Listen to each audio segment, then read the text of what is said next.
que coordinan mismo también con lo que es el equipo de otros participantes de la salud, como pueden ser enfermeros, camilleros, un montón de otras equipos que uno es el coordinador y gestiona en esas unidades también. Fran, ¿cómo hacías para que las cosas, porque uno cuando está a cargo de un área, tiene que ver tiene un plan estratégico para llevar adelante? Y un poco de tu mirada, ¿cómo hacías para que las cosas, o durante este año las cosas en CONAREC sucedieron? ¿Sucedieron? Digamos, sí, supongo que sí. Suceden y están por suceder. Así que, no, yo creo que de lo más importante es hacer que el equipo que uno está liderando se sienta parte de lo que es el proceso y compartir lo que es un objetivo común. Entonces no es tanto de imponer hacia dónde vamos, sino que escuchando todo lo que son las propuestas, o hay muchas veces que mismo también nosotros haciendo encuestas a principio de año, veíamos cuáles eran las temáticas de interés. Entonces, escuchando era primero a dónde íbamos a direccionar. Varias cosas nombraste. Escuchar, nombraste tener una mirada en común, ¿no? ¿Qué otra cosa nombrabas dentro de ese concepto de la gestión de tus proyectos? No, para mí es formar un equipo, es en cierta forma eso, Bien. formar un equipo y que los integrantes que forman ese equipo compartan ese objetivo común. Un poco vamos a tratar de ir por ese lado, ¿no? Y yo le voy a mostrar esta foto, a ver qué les parece. ¿Nombre? Ángel. Ángel, ¿qué te parece la foto? Estamos hablando obviamente de gestión, estamos hablando de equipos. ¿Qué características tiene? Son un grupo de personas que tienen un objetivo que remar para llegar hacia algún lugar. Y bueno, hay uno diferente que tiene un casco amarillo que pareciera que es el que está liderando. Bien. ¿Qué por este cuidado, ¿no? ¿Qué características tienen los que están ahí en la balsa? O sea, hay 7 personas que están con los remos y una persona que impresionaría que no. Ok, perfecto. Y además, ¿qué tienen las personas de los remos? Los salvavidas, Tienen casco. salvavidas, tienen casco. ¿Qué es lo que tiene que ver con la organización? La organización nos da los cascos, nos da los salvavidas, nos da los remos, nos da los elementos para trabajar. Hay alguien que nos va diciendo el rumbo y así vamos transitando. ¿Qué es de todo esto lo que no podemos controlar en esa balsa? El río, me dice, el entorno, ¿está? Entonces, el concepto de equipo, y un poco lo que hablaba Francisco al principio, tiene que ver con un grupo de personas que con una mirada compartida, una mirada en común, nos permite, con las herramientas que vamos teniendo, ir surcando las diferentes circunstancias que nos va transitando el entorno. ¿Está bien? Y esto es importante. Lo que es controlable es todo lo que está arriba de esa embarcación.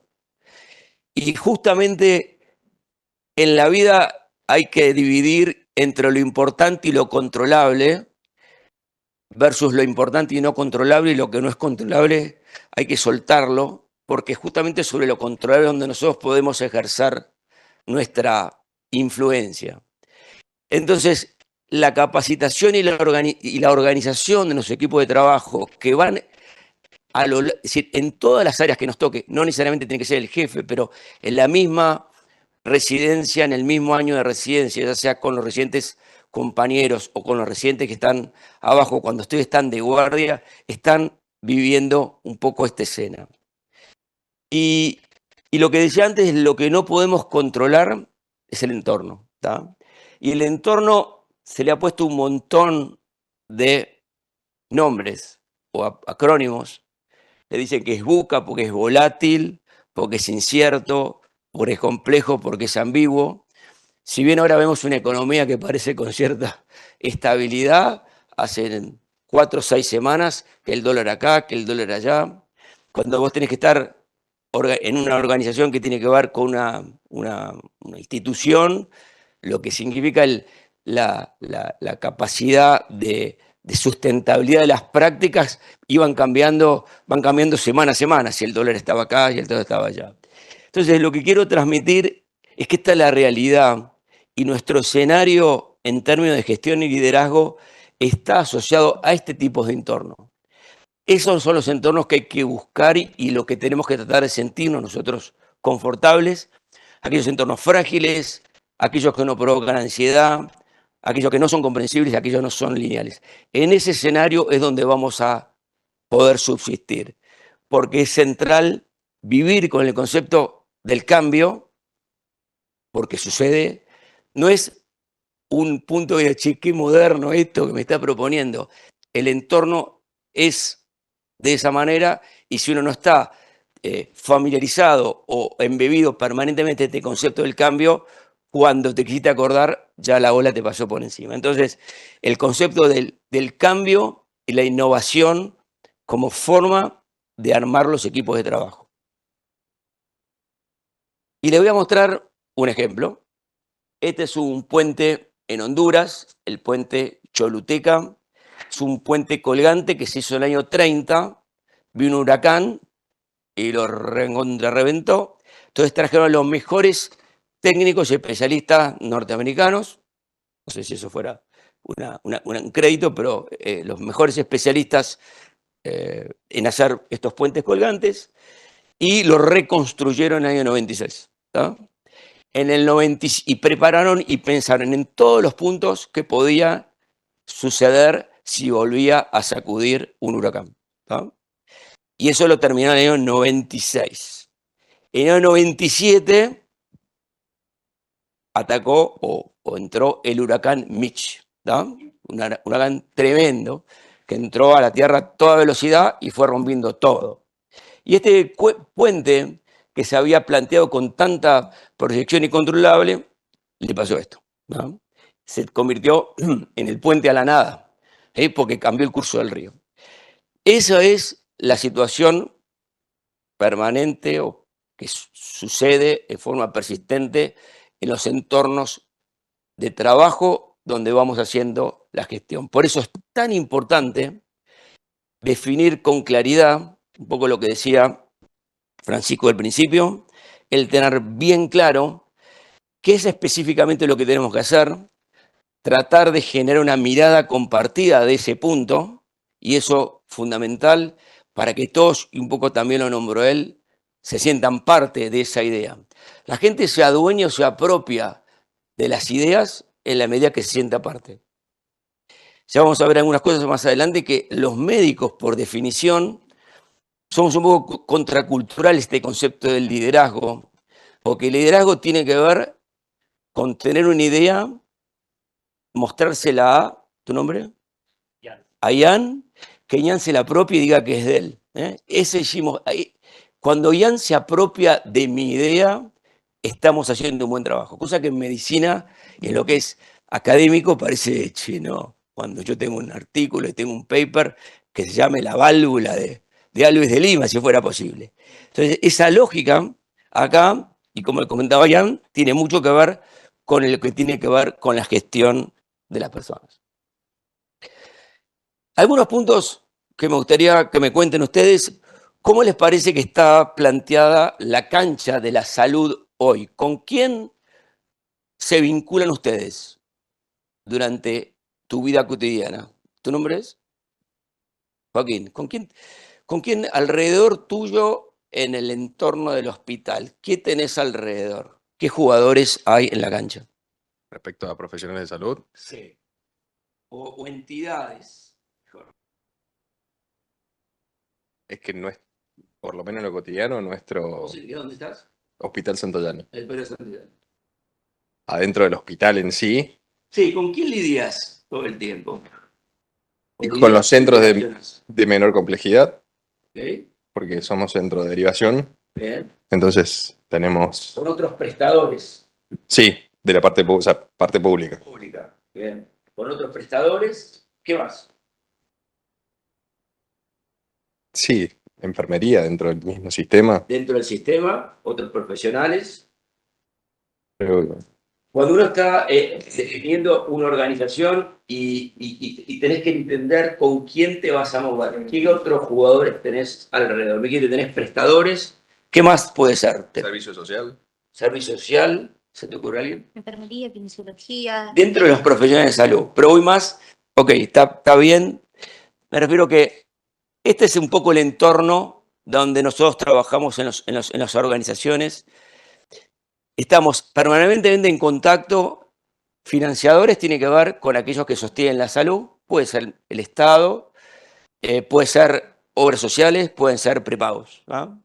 Los pacientes, actores obviamente centrales que tienen que ver con nuestro propósito en el trabajo.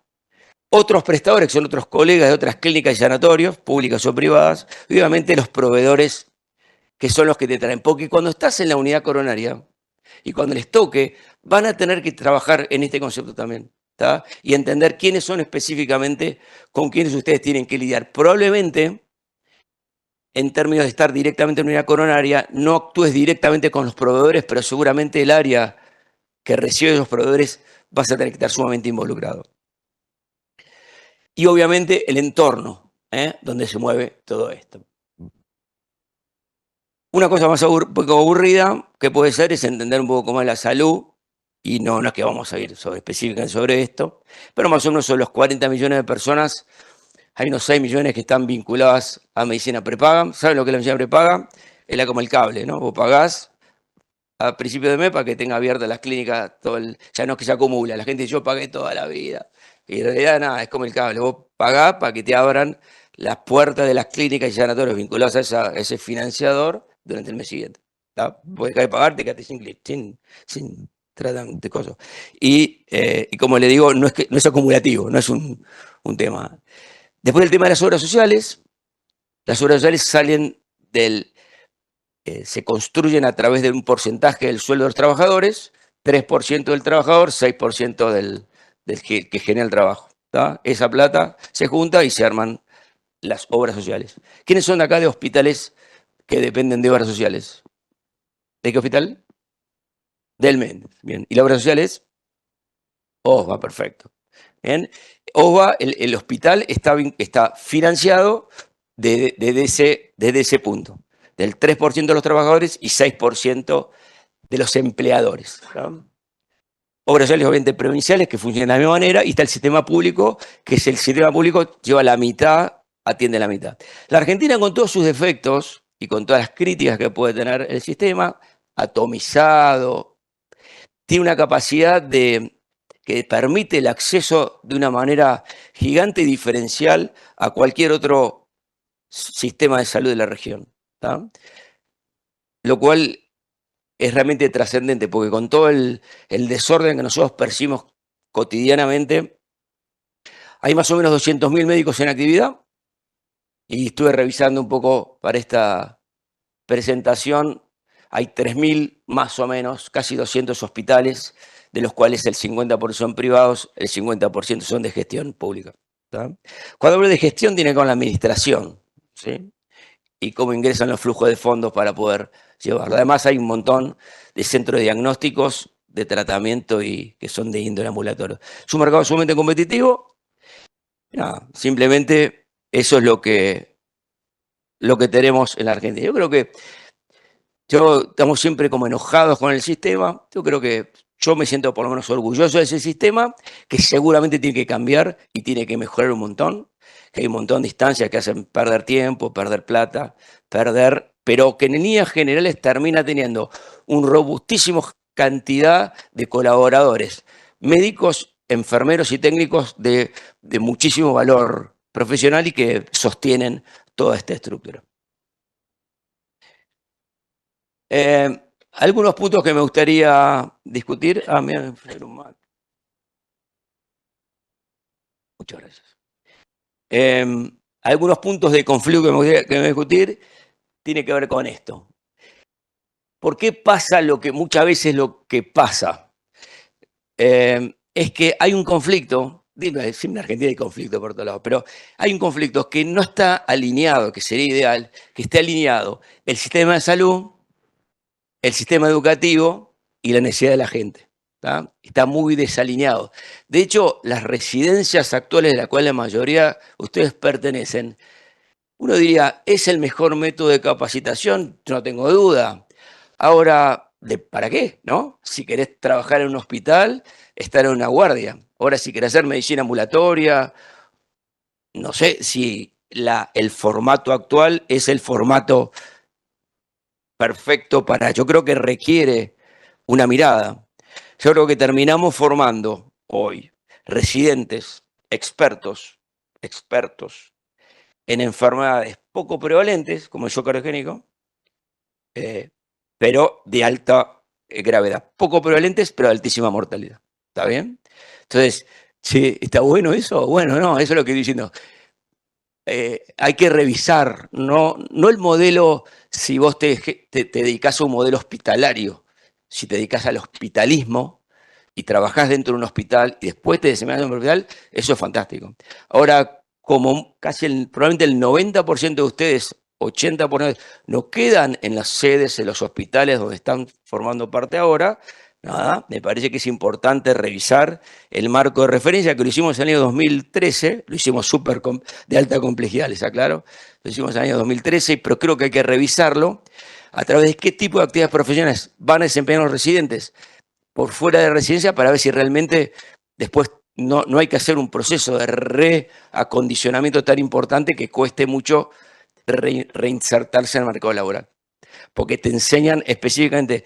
Es muy probable que yo a muchos de ustedes les pregunte y me sepan contestar con muchísima certeza cómo es una alimentación parenteral y probablemente cueste identificar 10 alimentos con bajo contenido de sodio. Me exagero un poco, pero en lo que es es como que si el paciente viene y no tiene respirador ya le parece raro, digamos, como que es acostumbrarse permanentemente a estar en modelos de alta complejidad. Porque las residencias están diseñadas acorde a los modelos de los hospitales, no de las necesidades de la comunidad ni de necesidades del modelo educativo. Se ordenan en función de la necesidad del hospital. Bueno o malo, es lo que hay. Y simplemente saber por qué a veces eso produce algunos conflictos. ¿Sí? Ya hace muchos años estudiábamos el tiempo que tardaba un médico en reinsertarse y estar tranquilo en el mercado laboral, y eran varios meses hasta que se terminaba la residencia y se podía sentir que formaba parte o se incluía en el mercado laboral. Así que estos puntos los pongo como puntos para comentar de lo que tiene que ver con la gestión. Yo hice bastantes preguntas con muchos de los residentes, tratar de machear en una presentación que tenga que ver con las necesidades operativas de ustedes, así que les pido mucho feedback y tratemos de preguntarme o de charlar. Yo voy a tratar de hablarles o de abrirle el espacio para que nosotros podamos discutir y ver qué les agrega valor específicamente en lo que es el liderazgo y la gestión de personas. ¿Está bien? Otro tema importante, de que un poco hablaba yo al principio sobre la gestión. La gestión tiene que ver también con nuestra propia vida, ¿sí? De lo que es hacer una analogía entre un juego finito y un juego infinito. ¿Está bien? Entonces, la gestión en la organización, aquellos que vayan tomando posiciones, tiene más que ver con un juego finito que con un juego infinito. ¿Está bien? Esto no es mío, sino que lo describe un tipo que se llama Simon Sinek, que es bastante conocido, habrá muchos videos y muchos reels de Simon Sinek, donde analiza este punto y diría que en un juego hay, sobre todo en un juego finito, hay jugadores que son conocidos, hay reglas determinadas, se define qué significa ganar o perder, las reglas son aceptadas por las partes, existen árbitros, ¿no? Y gana el que hace más de lo que decidieron que había que hacer. Se llaman goles, Si es fútbol, será golf y hacen menos golpes o menos de los que estaban pautados. Y sabemos que tiene un inicio, que tiene un medio, que tiene un final. Las gestiones de las organizaciones y de lo que le va a tocar hacer es todo lo contrario. ¿Tá? Inclusive, insisto, desde el lugar que les toca ahora en la residencia. ¿Tá? Donde en los juegos infinitos, como es en los procesos evolutivos que vamos teniendo, esto no se sabe bien quiénes son los otros jugadores. Yo puse algunos ejemplos de quién estaba en la cancha, pero puede estar eso o pudo haber otros. Las reglas las marca el mercado, que Dios sabrá qué significa específicamente, porque depende de los gobiernos, depende de cosas que van cambiando. Nadie sabe bien qué significa ganar, porque cuando vos tenés una organización y estás en un proyecto, llegas a fin de año y nada, por ahí te fue muy bien ese año, pero el año que viene sigue el proceso como que arrancás de cero, como le pasa también a los equipos de fútbol, ¿no? Que son campeones y después al otro día, al otro año, al otro día, arranca el siguiente año. ¿Tá? Las reglas no son aceptadas por todos, no hay específicamente árbitros y nada, y lo importante es que no tiene un principio y, como decía acá, es un final. Entonces, acá un poco lo que le quería transmitir, que tiene que ver con la gestión y justamente llevar adelante proyectos como los que van a llevar o están llevando ahora. Hay que tener una cabeza con una mentalidad infinita, ¿tá? Donde lo que hay que tener claro es el propósito. Primero, qué es específicamente lo que queremos hacer en nuestro proyecto, con nuestra residencia, con nuestra unidad coronaria. Tenemos que armar equipos confiables. Un poco Francisco dijo eso al principio, de la importancia de los equipos, ¿sí? Y que cada uno se sienta parte de la cosa, que alguna cosa vamos a comentar después, para poder ser que te sostengan en el proyecto. Ser muy respetuoso con los rivales, con los otros jugadores, con los otros equipos.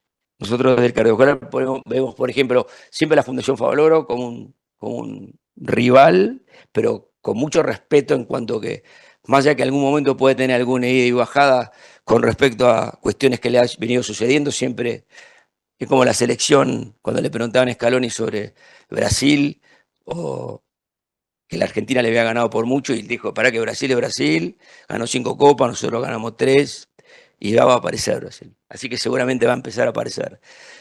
Simon Sinek, cuando le preguntaban, él decía siempre que cuando volvía con autoridades de Microsoft, desde el lugar de daba la charla hasta el aeropuerto, los de Microsoft se pasaban el tiempo hablando de Apple. Y cuando volvía con los de Apple se pasaban hablando de cómo iban a ser el mejor producto para la gente. ¿Tá? Es esa mirada de que si bien hay que mirar para los costados, lo importante, tenés que mirar tu propósito y tu sentido como organización.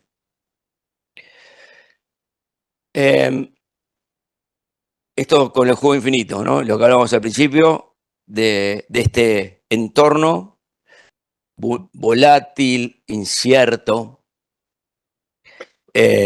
ambiguo,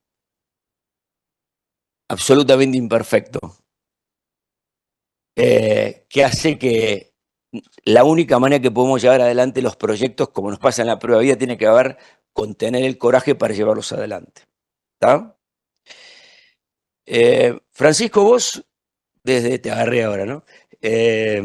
Contame un poquito de esto que estuvimos hablando, cómo vivencionás esto desde tu experiencia.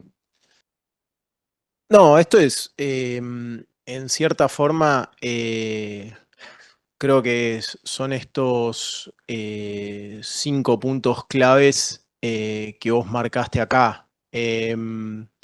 Creo que de lo más difícil muchas veces, por ahí, para los que están en formación, creo que es ese punto que está puesto arriba, que es el coraje para liderar y es, en cierta forma, cuando uno se pone en ese rol, porque es también donde uno se expone con la responsabilidad que eso conlleva.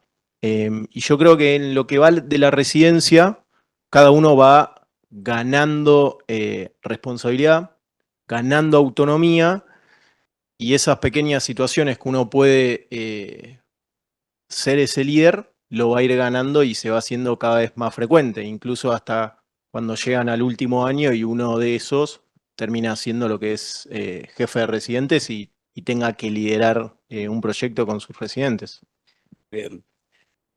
Dígame qué es para ustedes liderar y qué es para ustedes ser el jefe. ¿Tu nombre es? Sergio. Sergio. ¿Qué es para vos ser líder y qué es ser jefe? Líder es alguien que guía a un equipo y jefe es alguien que da órdenes. Bien. ¿Más? ¿Algún comentario? Sí, líder es el que marca una línea a través del ejemplo y gerente o jefe es el que delega. ¿Con quién te familiarizás y te digo, che, contame a alguien que te haya liderado en tu vida? ¿Qué características, no quién ni nada, qué características tenía esa persona que te... Ser muy amable, tener muy claras todas las ideas en el entorno cardiológico, y mostrar cómo se hacen las cosas a través del ejemplo, como dije. Es decir, así se hace y la siguiente vez lo harás tú solo, digamos. Bien. Ian, ¿no? Sí, ¿quién de lo que te ha liderado, vos decís, che, qué características tenían los tipos que te gustaría comentar acá? Creo que inspiran los líderes. Uno quiere ser como ellos. Bien. ¿Qué significaría eso? Que uno ve las cosas, digamos, buenas de las personas en ellos y quiere ser como ellos en su trabajo, en la familia, en ámbitos de la vida.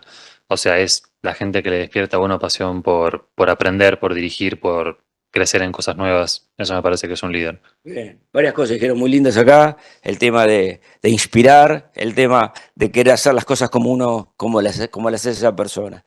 Y de eso se trata un poco esto de lo que es el jefe. Tiene a cargo un área responsable en la organización, tiene personas a cargo, es responsable del desempeño de la gente. En cambio, el líder es un proceso en el cual una persona influye, como decía Ian, ¿no? Te dije bien, ¿no? Le dije bien. Ian, en cuanto que influye sobre otra para que las cosas pasen, ¿sí? Y se tratan de encaminar en objetivos comunes, ¿está? Entonces, el concepto es tratar de unir este rol del liderazgo gerencial, ¿tá? Ser jefe y además líder. Y esto se construye, y todos, como decía al principio de la presentación, todos en nuestro lugar podemos generar esto. Y sepan que en el lugar que están, los chicos que están entrando los están observando y todo lo que hacen es observado y seguramente tomado en consideración para la formación de los que tienen. Entonces, en líneas generales, hay diferentes funciones que hay que tener en cuenta por el tema de lo que es el líder. Perdón, el gerente tiene un rol operador, ¿sí? Como es hacer específicamente la práctica de la medicina. Tiene un rol administrador, tiene un rol de creación y finalmente tiene este rol que es fundamental, que tiene que ver con el contacto de las otras personas. Así que los jefes, y a medida, digo, cuando el R1 pasa a R2 y R3 se empieza a crear y después siendo jefe de residentes, empieza a desarrollar actividades primeramente operativas, roles administradores, planifica y finalmente el rol humano, donde el operador hace una acción directa, el administrador planifica, dirige, coordina y controla, crea, y finalmente el humano, que es un rol central que tienen ustedes como residentes, el tema del desarrollo de las personas, ¿tá? Desde el primer momento que entran, insisto, son observados y están generando impacto sobre otra persona. Así que los jefes tienen roles, tienen funciones, pero además hay que desarrollar competencias para eso. Y todo esto yo creo que es mucho más difícil hacer buena medicina, y más que es más difícil hacer buena medicina que hacer un rol de liderazgo gerencial. ¿Tá? Pero, porque esto todo se va aprendiendo. ¿Tá? Entonces, el rol de operador, hay un poco nombrado las funciones y las competencias que hay que desarrollar en términos de operador médico, es saber de cardiología en este caso, puede ser cirujano, ser muy útil o muy hábil en el manejo de las herramientas. El rol administrador tiene que ver con ser analizador y poder ver los puntos, y el arquitecto en eso de la creatividad y sobre todo el tema del humano, que a mí me parece central en el rol que están teniendo, que tiene que ver con el tema de los valores y sobre todo con lo que es la inteligencia emocional. ¿Sabes qué es la inteligencia emocional? ¿Nombre es? Bautista, Bautista. ¿De dónde sos? del Austral. Entiendo que es el concepto este de que de inteligencia es un concepto más amplio que saber sumar y acordarse de datos, sino que es aplicarlo a otros aspectos. Puntualmente inteligencia emocional, entender, si se quiere, no cómo funciona, pero cómo tratar con la gente, darse cuenta qué es lo que otra persona quiere y cómo actuar en base a eso. Claro, hay dos tipos, digamos, grandes de inteligencia, lo que es la cognitiva, que tiene que ver con el análisis y el pensamiento de las cosas, y la inteligencia emocional, que tiene 4 particularidades, que tiene que ver con competencias vinculadas a nuestro propio registro, después a la gestión de nuestras propias emociones, en el registro de las emociones del otro y en la gestión de las emociones del otro. Que esto, en términos de medicina cardiológica y el tema de los contactos con los pacientes, es una cosa que tenemos que ejercitar, y algo vamos a comentar con respecto al concepto de la empatía. ¿Tá? La empatía, ¿qué es la empatía? Acabo no te pregunté, Paul. ¿Nombre? Sebastián. ¿Qué es la empatía? Y ponerse en el lugar del otro. Básicamente eso. ¿Algo más? La empatía, primero, es una decisión cognitiva. Uno es empático o no es empático. ¿Va? Y tiene que ver, como ahora es un poco ahondar con eso, porque no se es naturalmente o deja de serse. Es una decisión. Es ponerse en el lugar del otro, como decía, ¿tu nombre es? Sebastián, perdón que no lo retuve, entre otras cosas que no retengo. Lo que digo, Sebastián, que es ponerse en el lugar del otro, pero para ser realmente empático, y en inglés llaman compasión, en castellano la compasión tiene un cosa medio peyorativo de tener lástima, pero en inglés el compassion tiene que ver con lo que nosotros llamamos empatía, que es ponerse en el lugar del otro, pero el otro tiene que estar absolutamente anoticiado que vos lo querés ayudar. ¿Tá? Tenés que comunicar esa necesidad o esa definición tuya de ayuda. Digo que es una definición cognitiva, no es una definición emocional, digo porque ayuda a entender que esto se aprende y se decide. ¿Ah? Cuando uno va por la calle y hay una persona pidiendo, vos pasás por el lado, digamos, a veces le da, pero vos pasás por el lado. Empatía casi cero. ¿Ah? Y es una decisión. No hago juicio de valores, pero es una decisión frente a eso. Seguramente con un familiar que lo encontrarías en esa situación harías una cosa distinta. No habrá un juicio de valor, simplemente estoy diciendo, la empatía yo no soy empático, a mí no me sale ser empático. Es una decisión cognitiva que para el tema del vínculo con los pacientes es fundamental, y el vínculo con los otros compañeros de trabajo es tan importante como hacerlo con nuestros pacientes. ¿Tá? Liderar médicos, pongo acá, ¿no? Y yo lo veo un tema, ¿no? Porque los médicos somos fantásticos cuando lo tenés que gestionar hasta que te metes en sus intereses y ahí se arma. ¿Tá? Pasas a ser Alberto el gran amigo al enemigo número 1. ¿Tá? ¿Por qué les parece que los médicos son son difíciles? Primero, por ahí no les parece, pero si son fáciles o difíciles de liderar. ¿Tu nombre es? Nelson.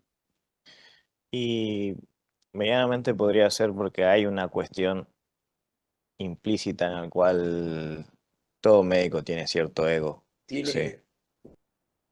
Y obviamente va a querer hacer primar sus decisiones por encima del resto. Lo que sí deberían tener en cuenta es reconocer de que, más allá de que vos tengas mucho ego, puedes estar equivocado, y siempre que te lo fundamenten, deberías de aceptarlo. Bien. ¿Por qué te parece que los médicos son difíciles? Cuando antes que mi compañero responda, pensé lo mismo. Hay mucho ego, hay mucha, si se quiere, a veces competencia o quién tiene razón. Entonces, priorizo mi pensamiento sobre el tuyo, por más que a veces no tenga razón por una cuestión de mero ego. ¿Es fácil decirte a vos lo que tenés que hacer? No, seguramente no. Pero yo creo que aparte del ego hay una situación en la que a todo médico siempre se lo pone en una instancia en la que tiene que tomar decisiones y de alguna manera ya es un líder o un jefe dentro de un equipo en el que tal vez tiene que decirle a un equipo de enfermería lo que hay que hacer, a un equipo de kinesiología lo que hay que hacer, a residentes lo que hay que hacer. Entonces, cuando es una persona que está acostumbrado a liderar, tal vez es más difícil liderar a ese tipo de personas, porque está todo el tiempo haciendo una evaluación hacia arriba también, del tipo de líder que quiere tener. Yo creo que es muy importante un poco algo que sacaste, que lo tomo porque los médicos solemos mirar para arriba, como la luz está arriba, y la luz está abajo, está con la gente que tienen ustedes. Si yo tuviera que planear como director de un hospital, ¿qué es lo que presto atención? Si es al presupuesto, a la estrategia o a las personas, es las personas. Y no es una cosa altruista, es la que te defiende brutalmente, diría, la cuenta de resultados. La gente es la que te defiende la estrategia, la gente es la que te defiende el presupuesto. ¿Tá? Por eso es tan importante esto de trabajar con las personas para poder llevar adelante tu espacio. Y lo difícil es que los médicos estamos entrenados por definición curricular a muchas de las cosas que tenemos ahí. De hecho, en las currículas actuales y que seguramente vamos a trabajar acá en la SAC el año que viene, en lo que llaman las actividades profesionales a confiar, el nivel de aprobación de una actividad profesional tiene que ver con tu nivel de autonomía. 1, no puede hacer nada solo. 2, lo hace con supervisión directa, al lado. 3, con supervisión on call. 4, lo hace autónomo. Y el 5, es capaz de entrenar a gente más chicos. Esa es actualmente la manera en que se analiza de la vieja tradición de la currícula ordenada por competencias, que eran atributos individuales de las personas, de los médicos. Ahora hay una mirada hacia la actividad profesional que realizan. Entonces, de alguna manera, ya desde chicos te van diciendo que tenés que aprender a estar solo y a resolver las cosas solo. Entonces, después, cuando vos lo mandás al tipo a la línea a dirigir, ya sea R1, R3 o a partir de R1 o jefe de residentes, empieza a haber un sinfín de problemas vinculados a esto. Que se aprende, es un tema que se aprende. Alto nivel de autonomía. La medicina, por definición, es tiene fuerte impacto vocacional. Es como los actores. Lo que es vocacional sale de adentro. Y uno cree que tiene esa cosa adentro y lo va implementando en su vida.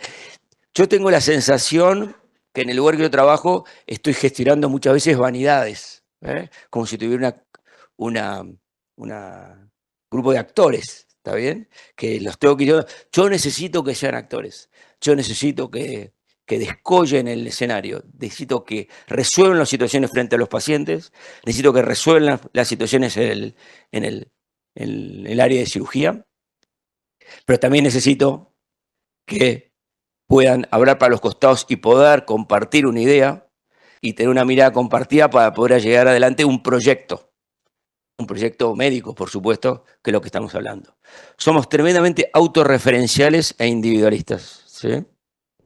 Y puede ser que muchos lo digan, puede ser que no sea en el caso de muchos de acá, pero simplemente en general tenemos un concepto de la jerarquía muy fuerte, ni les digo en la residencia de cirugía, más instalado todavía, en la de la residencia, pero pasa que yo mismo, ya no tanto, pero hace un tiempo iba a la recorrida, porque cada tanto hago eso, que es medio un peligro, pero voy a la recorrida y si dice blanco, te dicen blanco, bueno, lo dijo Alberto. No hay nada más peligroso, ¿no? Porque cuando vos dejás de estar... Generalmente los expertos cuando van en los congresos, son tipos que ya hace rato que no ven pacientes. ¿Tá? Es el so-called experto, porque de experto no tienen nada. ¿Tá? Y de hecho, en el desarrollo cognitivo de las personas, cuando dejas de tener práctica directa, dejas de ser experto y te convertís en un experimentado o un experto, que no es lo mismo que un experto. ¿Está bien? Así que el tema generalmente los lugares jerárquicos están ocupados por experimentados no expertos. Y también muchos lugares de dirección, que eso hay que tener cuidado, son tomados por profesionales que han sido muy destacados en su práctica profesional. Y eso no necesariamente se redunda. Es como un jugador de fútbol y técnico, que de técnico vieron que más o menos funciona, pero de presidente de club la rompe toda. Lo chocan todo el club, en general, cuando son jugadores de fútbol. O sea, que no están entrenados. Simplemente con los médicos pasa lo mismo. Históricamente se ponía como director médico, el médico que conocía más, el que era más conocido, más antiguo. Y eso hoy en día, por suerte, ha cambiado. Yo vengo de una generación donde ser director médico era medio para atrás, porque era un fracasado, digamos, fracasabas en medio de tu práctica, así que de entrada me costó un montón meterme y reentrenarme, ¿sí? Por suerte, en el lugar que estoy, han hecho bastante esfuerzo para intentar. Bueno, necesidad de reconocimiento, ¿eh? Vamos los médicos, yo sigo diciendo vamos, pero yo veo pacientes, prometo, hago consultorio, vamos de lo macro a lo micro, vamos cada vez a la más ultra especialización. En la gestión es al revés, vas de lo micro a lo macro. Estás tratando de ver en vez de ver los árboles, tratás de ver el bosque. Porque cuando vos estás en la lucha, en la gestión, y no aprendés a mirar el bosque, o a subir, a parar y delegar, y mirar el bosque, vos cortás un árbol en el bosque y aparece otro árbol, y cortás el árbol y aparece otro árbol, nunca podés ver para adelante.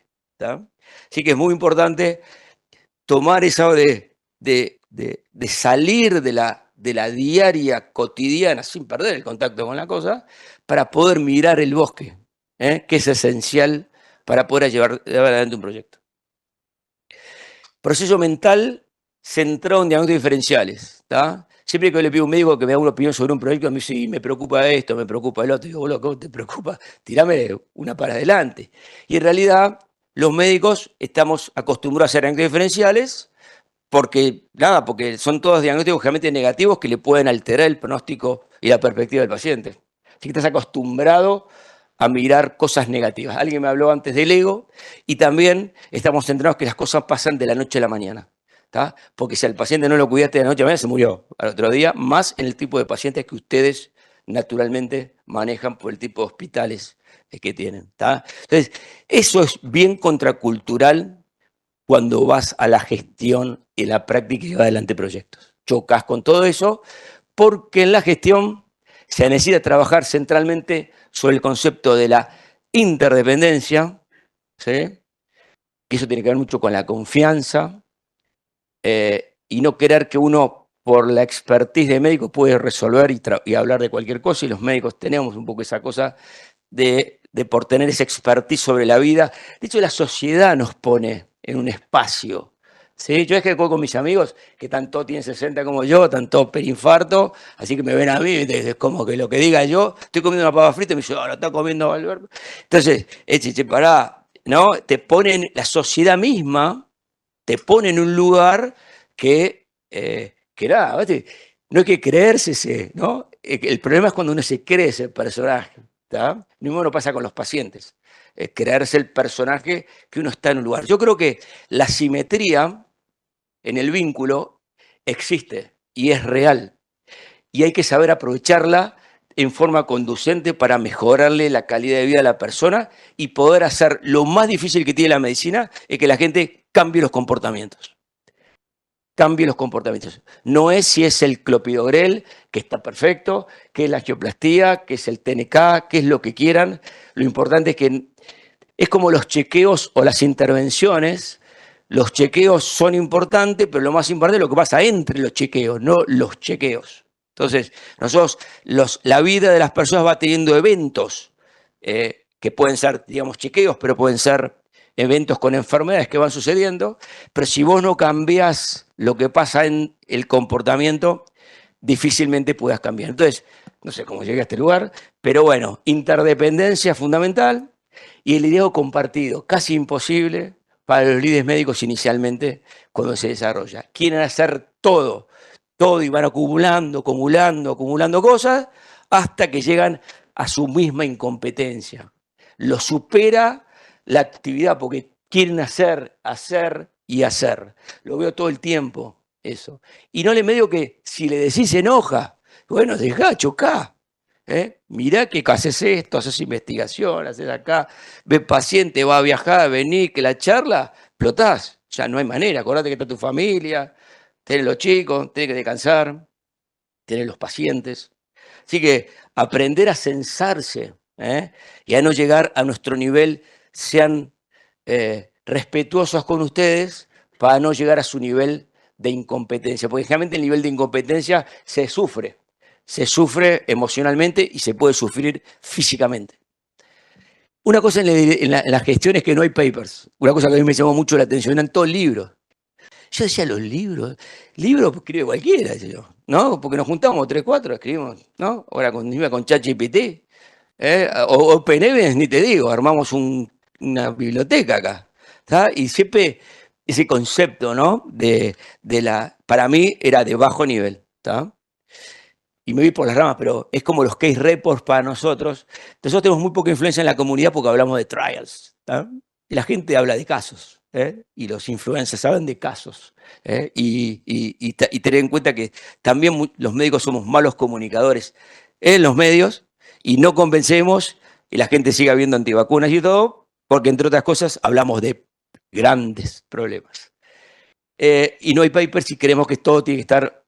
Y yo creo que es clave, ¿no? Por Dios, hay que basarse en la evidencia, porque lo que no puede estar es la medicina basada en la experiencia. Eso es malo, malo, malo. Y nosotros tenemos que basarlos en la evidencia. Pero bueno, la evidencia tiene sus cuestiones también. Hay mucha influencia también en la evidencia. Yo ahora estuve en el American Heart, todo para gordos. No hay nada. Aparece. Ustedes vieron que primero usted empieza a aparecer una enfermedad y dice, atrás viene la solución.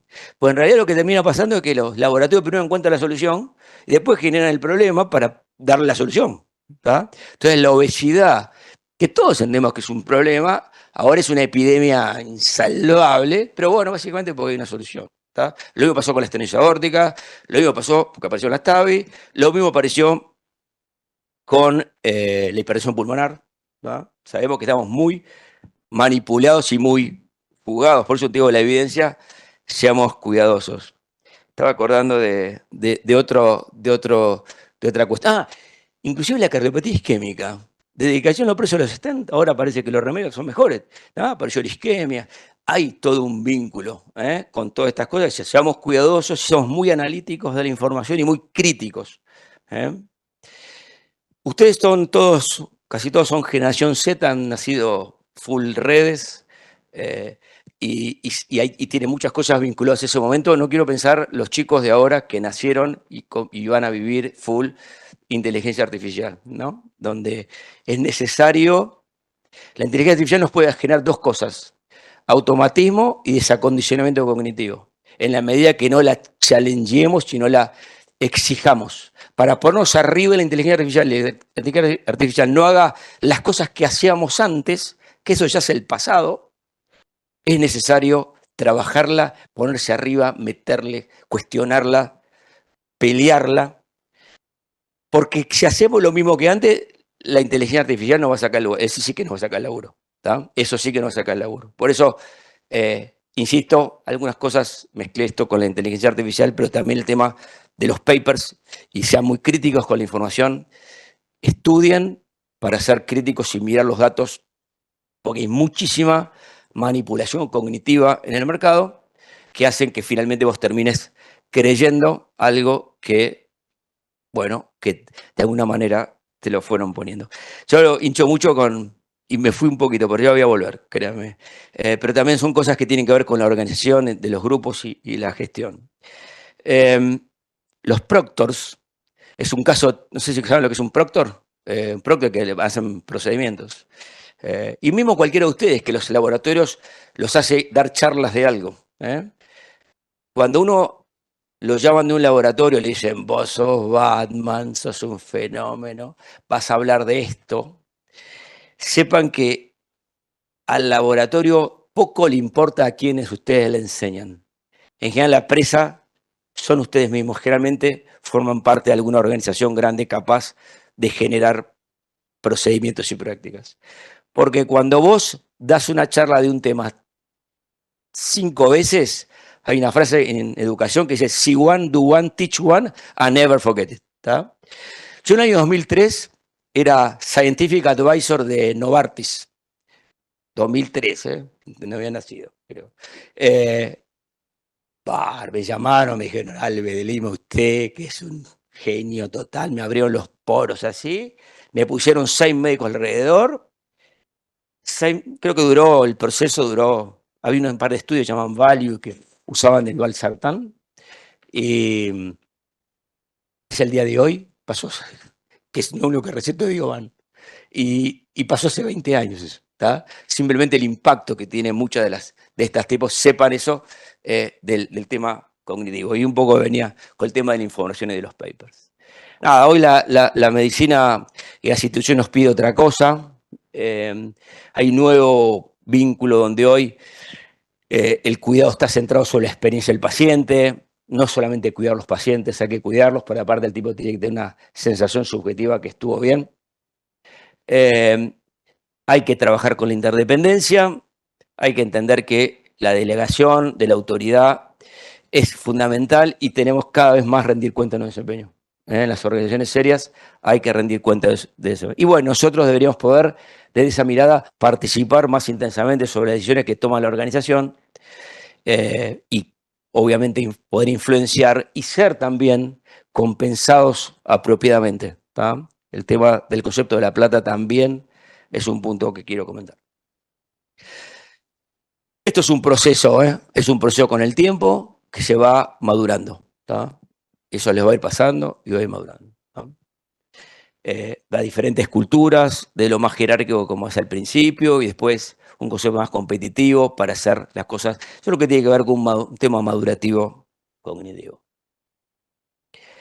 Y ahora viene un tema que a mí me parece importante y que se vincula bastante a lo que hacen ustedes en la residencia con sus residentes, o a ustedes mismos, puede ser. ¿Qué son las cosas que más le parece que tensionan? ¿Qué es lo que más... Perdón, ¿tu nombre es? Lauro. Lauro, ¿cuáles son los puntos que para vos más importantes en tu situación profesional? ¿Qué puntos? Uno, por ejemplo, puede ser el propósito. Podría ser tu propósito en la vida. ¿Qué otra cosa te tracciona a trabajar intensamente en tu equipo? Y para formar un equipo debo hacerme entender qué es lo que quiero, cuál es mi objetivo. Y si lo puedo hacer en conjunto, me parece que lo voy a hacer de una manera más fácil. Y aparte, lo que yo gano como mientras me educo, lo comparto y voy a crecer más, me parece. Poco quería traerlos. Hay 4 puntos que tensionan mucho a las personas, y eso sepan con los colaboradores y la gente que tienen. ¿Tá? El propósito, el reconocimiento y la plata. ¿Tá? Más o menos, si vos tenés un equilibrio entre las 3 cosas, digo, es una tensión porque son fuerzas que se empujan. La plata tiene un valor que puede ser mayor o menor en función de la percepción de reconocimiento y si estás cumpliendo tu propósito. ¿Tá? Así que nada, ni mucho, ni bien, ni mal. Es este equilibrio. Por eso cuando vean a sus equipos y miren a su gente alrededor, traten de pensar esto. Me refiero a sus coRs o a los que tienen para abajo. Che, ¿cómo está este pibe en términos de reconocimiento? ¿Cómo está el tema de su propósito? Por eso es tan importante la gestión de las personas que puedan entender esto. Y ahora vamos a profundizar. Esto diría que tiene su antigüedad, porque hoy en día ustedes en particular analizan estas 3 otras cosas. Yo dije reconocimiento, propósito y plata, y ahora, por supuesto, la plata es fundamental y seguramente es poca y no alcanza, pero tenemos que poder hablar de eso perfectamente. Pero ahora revisar con los equipos y su gente cómo es el nivel de autonomía, de autogestión. Ustedes son una generación que por la formación se lo llama Z, pero básicamente porque tuvieron su adolescencia por el 2010, en el momento, más o menos, ¿no? 2010, 14, 15 años, donde están las redes y sobre todo en el 2010, 2012, Facebook compra Instagram, es comprado por Facebook. Y otra cosa que pasa como clave es que aparece el botón compartir, el botón me gusta y el retweet. Entonces eso generó toda una revolución de la viralización de las cosas, aparece ahí. Entonces todo esto de la autogestión y de que van haciendo sus propias cosas, pueden generar su propio contenido ustedes desde chiquitos. Entonces, si vos sos un pibe que estuvo toda su vida generando en redes, que la manera donde habitualmente ustedes se contactan y transitan su vida, generan sus propias cosas, es normal que cuando vayan al contacto al mercado laboral, esa competencia vinculada a la autogestión es necesario tenerla abierta y mirarla, porque es necesario, si no, la gente se te va. ¿Está bien? Entonces vas perdiendo jugadores. Y cuando hay crisis, perdés los peores. Perdón, perdés los mejores, te quedás con los peores. Viví muchas crisis económicas, pero también de entendimiento del área de recursos humanos, y se te van, los mejores se van, porque tienen posibilidad en otro lado. Y te quedan los quesos, lo que vos no querrías que se queden. Así que mirar mucho sus equipos, el tema de cómo está el nivel de autorregulación de la persona, qué espacio tiene, cómo está el tema de su propósito y su sentido, y si realmente tiene la plenitud, donde yo veo mucho la importancia que tiene para ustedes el compartir los fines de semana. Es decir, yo siempre cuando contaba las cosas, cuando era viejo, yo hacía guardia los domingos, me sentía honrado. Es decir, este es idiota. Sí, y sí, qué sé yo, yo soy más de la generación de los baby boomers, que son posguerra, y entonces yo soy del año 63, 64, en ese grupo todavía tenés mucho el deber, el mandato, ¿tá? Que nosotros intentamos sacarlo a nuestros hijos, y con toda otra cosa se fue cambiando. Así que importante ese tema de la plenitud y el bienestar, que es ni bueno ni malo, es la mirada que tienen las generaciones estas, que son las que están ahora en las organizaciones, y hay que mirarlas, y ustedes, que son parte de esa generación, sean con eso de mirar para que sus residentes puedan mantenerse. Voy a hablar de un tema también para que pueda agregar valor, y insisto que cuando preparaba esta charla estaba muy preocupado de que no se embolen, básicamente, y quería tratar de dar con el punto. Espero que pueda, y después ustedes darán el feedback a los directores de acá. Pero el tema del burnout, ¿sí? ¿Qué es para vos? ¿Tu nombre es? Jonathan, ¿qué es el burnout para vos? Es cuando un profesional de salud se siente cansado por las extensas horas de trabajo, la sobrecarga horaria. Prácticamente es. ¿Qué más? ¿Quién me puede decir algo más? ¿Tu nombre es? Daniel. ¿De dónde son? El Hospital de Cruce. El Cruce. Sí. Bueno, el burnout viene de, como lo decían, de la sobrecarga que existe en el ámbito laboral, y que eso lleva al desgaste profesional, y no solo psicológico, sino también en la salud física del profesional. ¿Quién tuvo burnout acá alguna vez? Mira, no puede ser. ¿Qué? Todos tuvieron, ¿no? Contame qué sentías. Si es pertinente abrirlo, ¿no? Decir no, y paramos. Creo que lo sentimos los tres cuatro igual. Okay. A veces sentías que te estaba pasando por arriba la guardia, la avenida coronaria, los pendientes, te pasaba. Sentías que todo te apabullaba y que no ibas a poder resolver y te sentías agobiado. O sea, la sensación, como no entendía yo, era que estaba agobiado y que no tenía salida, digamos. Perdés valor. No agregás valor. La gente necesita agregar valor. Como una definición en los equipos. Miren eso, importante, agregar valor. Ya vamos a dar unas definiciones de los equipos. Entonces, burnout además tiene que ver con un proceso educativo, madurativo, cognitivo de los residentes. Porque van madurando, el proceso cognitivo de cómo vas enganchando la información, donde al principio se hace un análisis y un razonamiento analítico, que es si pasó A, pasa B, si es B, es C, fisiopatológico. ¿Tá? Después, a medida que te vas despabilando, de golpe haces a C y te salen las cosas porque pasás un proceso no analítico asociado a la construcción de scripts de enfermedades. Son grupos de información, de síndrome, de pedazos, de cosas que se te fueron acumulando durante la residencia a través de los múltiples contactos con los pacientes, que cuando identifica determinados patrones, ¡frum!, viene la información. Por eso el R1 sufre tanto, porque no le da el tiempo. Y ahora ustedes hacen probablemente el mismo o más trabajo, con mucha más responsabilidad, y les sale espontáneamente.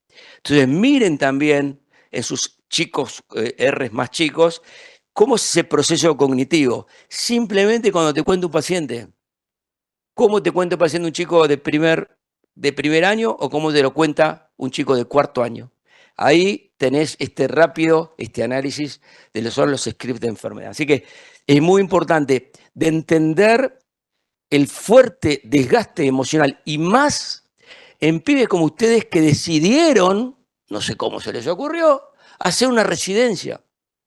Como faltaba, no tenían nada que hacer, una residencia, alto nivel de exigencia emocional, alta deprivación de sueño, altísima responsabilidad. Y como son todos pibes de alta performance, la exigencia de uno mismo con ustedes mismos es muy alta, es mucho más alta que la media.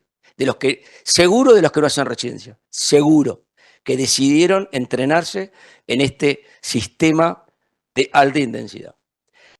Así que importante revisar el tema de sus residentes y ver un poco. Y les voy a mostrar 6 puntos que tienen que ver, que hay que analizar: carga horaria, autonomía, reconocimiento, los vínculos, la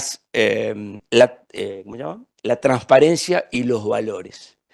Revisen estos puntos con sus equipos porque también ayuda a entender los comportamientos. De hecho, frente al error, viste que siempre echamos culpa a uno, ¿no? Hace una macana, le echamos culpa a uno. Viejo, ¿no? El error, hay que tener un concepto sistémico, donde muchas de las cosas relacionadas al error están vinculadas al cansancio. ¿Tá? Entonces, la carga de trabajo hay que mirar, cuál es el nivel de autonomía, cuánto lo estamos dejando al residente moverse, nosotros como R, porque ojo que ustedes, es brava la residencia que cuando son R1/R2 se quejan de un montón de cosas, que ahora que son R3 dejan que sigan pasando. Entiendo que el formato, pero tenemos que también ponerle nosotros un punto. A mí me costó poner el día post guardia, de descanso, estoy hablando hace 1000 años, pero básicamente los R4 que no querían laburar después que se les aumentaba el laburo, porque los R que terminan la guardia se les iban. Estoy hablando, acá hay varios residentes de ahora, pero en aquella época es la época de Colón. Pero me pasaba eso, la resistencia venía de la... Yo decía, ¿qué pasa que no lo puedo implementar? ¿Qué pasa? Nada, era la misma estructura, ¿no? Porque se sobrecargan de laburo. Entonces, nada, cosas de la vida. Revisen cuál es el nivel de autonomía. Sí, le están diciendo gracias, saludando buen día, contame cómo estás. Está al alcance de ustedes, a sus compañeros y sus residentes menores. Yo tuve algún cirujano que me dijo, digo cirujano, pobre si me escucha, que no saludaba porque no tiene nada que decirle, ¿no? a la instrumentadora, una cosa brutal, ¿no? Pero bueno, nada, reconocimiento es hola, acá estás, ¿sí? Entonces, tenemos mucho para trabajar y aliviar mucho el burnout de los residentes, de sus compañeros de residencia más chicos, que lo están pasando ahora, que están a noviembre, que son más o menos 3 meses de que entraron, y están en esa etapa de... Un día me dijo un residente, me decía, yo estaba mucho con los residentes, y entonces me dice, ¿cómo estás? Y me dijo, mira, vi 10 pacientes, vi 10 altas, no sé qué pasó en el día.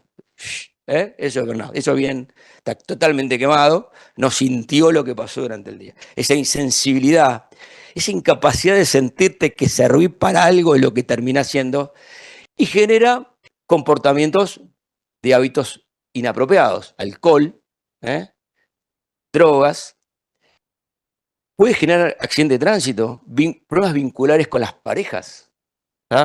Es mucho más complejo. Y nosotros estamos ahí hay mucho que nosotros como residentes podemos llegar a hacer. Los vínculos, los vínculos es, che, cómo se están llevando, cómo está la dinámica. En la época, yo tenía algunos que estaban más del lado mío y otros que los que había otros más en contra, y a mí me parecía bueno eso, porque digo, hay algunos que están con el lado mío. No hay nada peor que eso. Es el principio de la debacle. ¿Tá? Y clave, se tiene que sentar todos y decir lo que está pasando, y vamos a hablar de una cosa que se llama, y gracias porque me contestó una encuesta de seguridad psicológica que está buenísima y que tiene que ver con seguridad psicológica, no es, acá es Heidi, seguridad psicológica es tener el compromiso de decirnos las cosas, el compromiso de decirnos las cosas y tener conversaciones incómodas.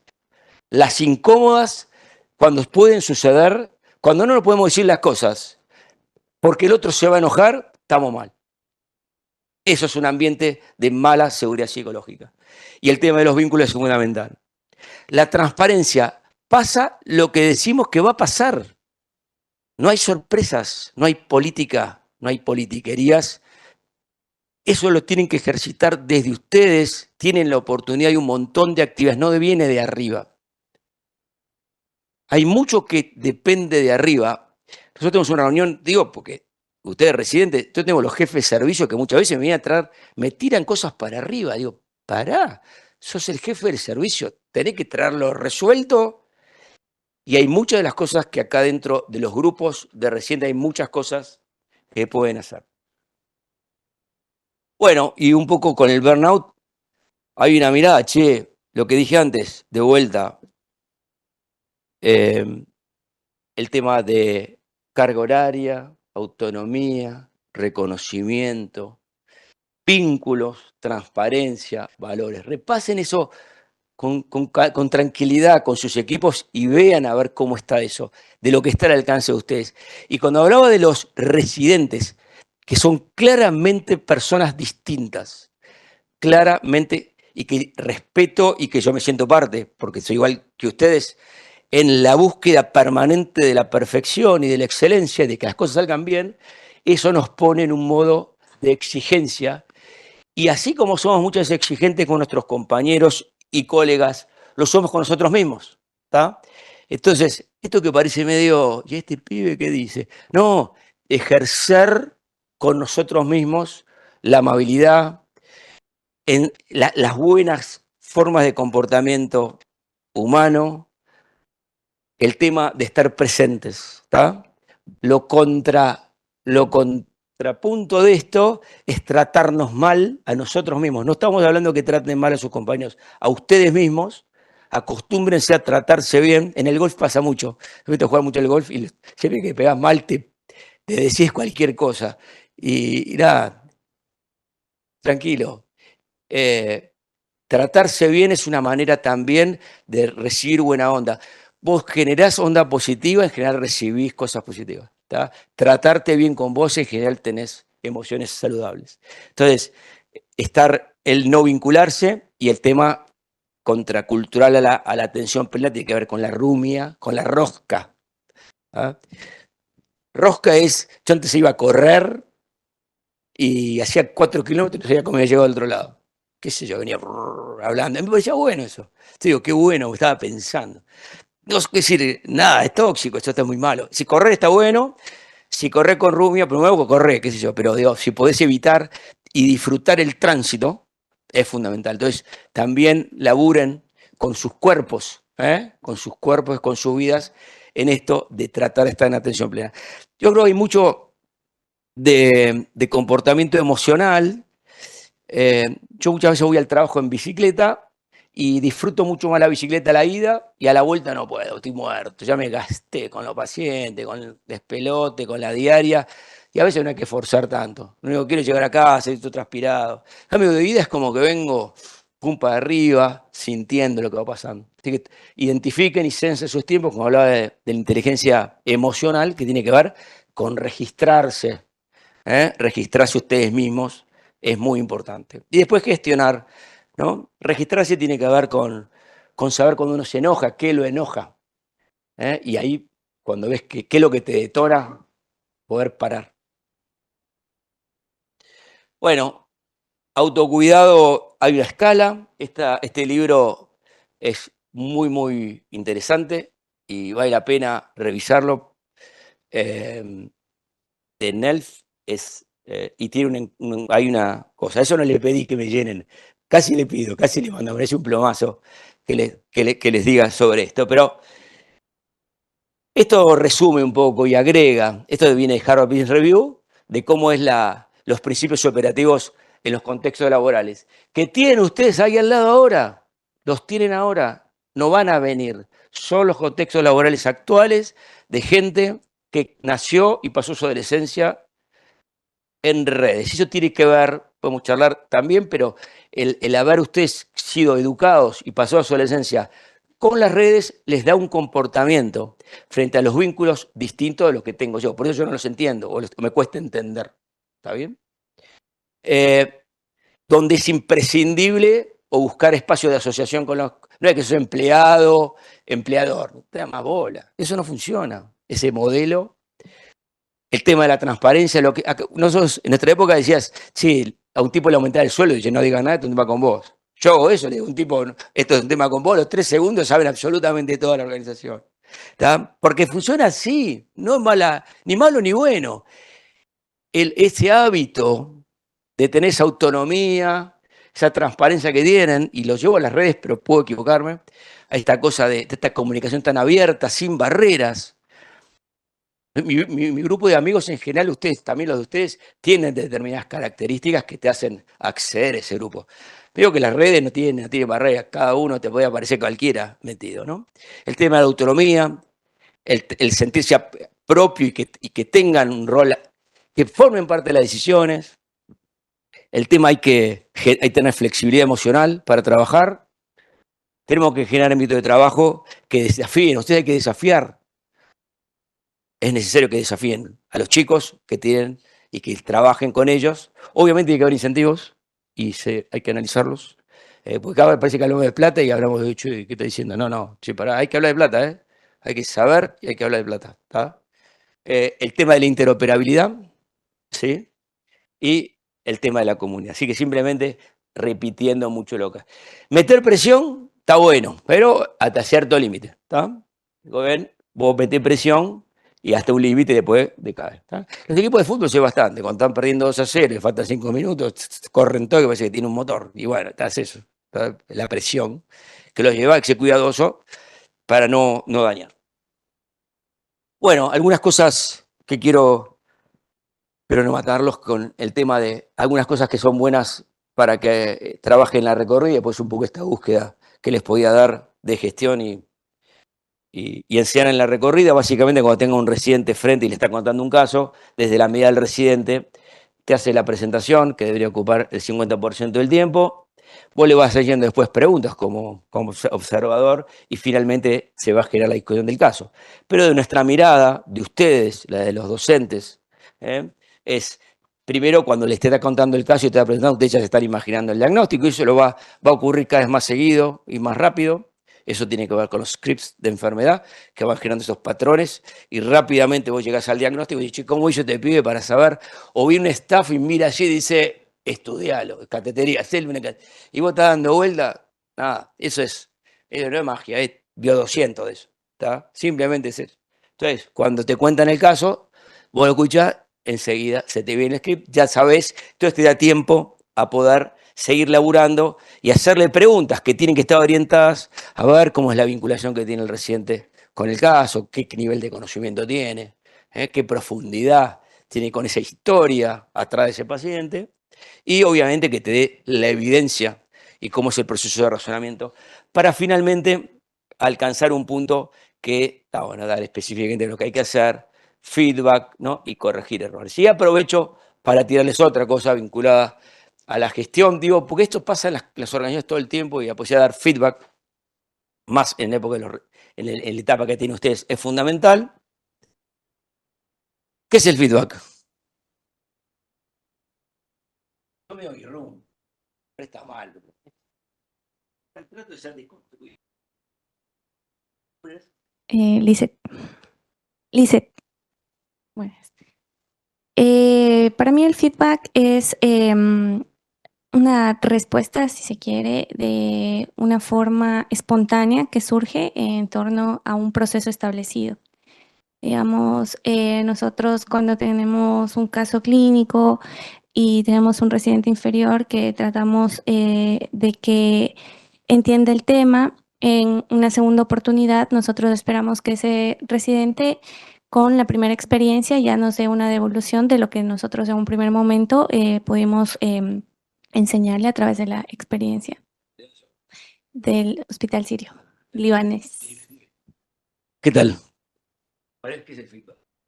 La retroalimentación, el ida y vuelta respecto a, puede ser un caso, puede ser, o sea, cualquier cosa cuando vos haces una crítica, por así decirlo, y una devolución para lo que te presentó.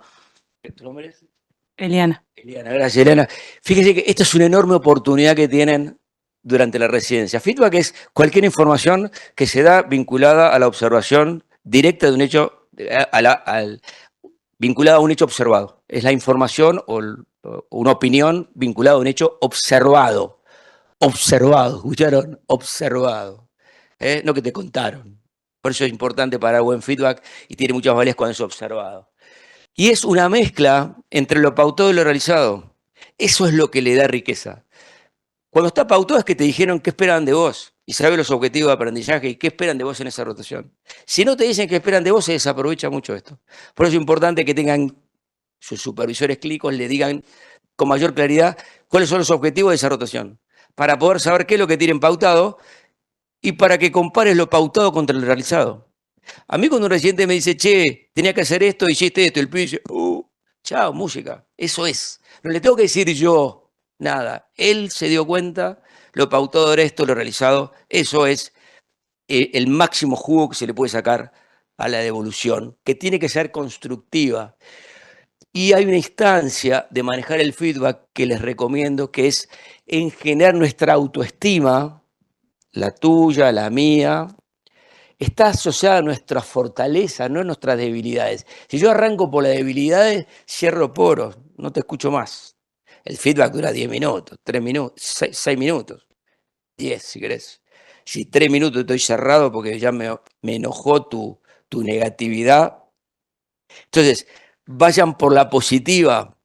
En vez de decirle qué hicieron mal, y un poco, decirte, ¿qué te parece que hiciste bien? ¿Ok? ¿Y qué se puede hacer mejor? ¿Y cómo se puede hacer mejor? Esos 3 puntos son fundamentales en vez de decirle qué es lo que hiciste mal. Es mucho, lo importante es que le digan cualquier cosa, pero mejor que le digan algo, ¿no? Por Dios. Y si le gusta ir por la negativa, en general es poco eficiente.